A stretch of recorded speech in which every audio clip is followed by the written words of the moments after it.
Hoy moms, aminin mo, ilang beses ka na napuyat kasi nag-leak na naman yung diaper ni baby? Grabe no, yung tipong kakapalit mo lang tapos after 2 hours, basa na ulit yung beddings. Tapos si baby, iyak ng iyak kasi naiinitan at di komportable sa diaper. Ang sakit sa busa, masakit pa sa ulo. Pero teka, nakakita ko ng diaper na solid talaga. Itong Somico Baby Diaper. Ultra thin pero super absorbent. May tape at pants version pa. Perfect kahit magdamagan. Breathable pa kaya hindi naiinitan si baby. And guess what? 50 pieces na to ha for as low as 179 pesos lang. Transfer proof din nga siya kaya pag magwiwi si baby hindi niya mararamdaman ang basa.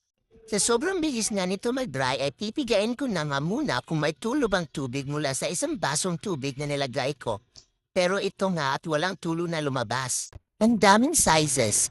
Small hanggang XXXL. Kaya kahit anong age ni baby, may kasya.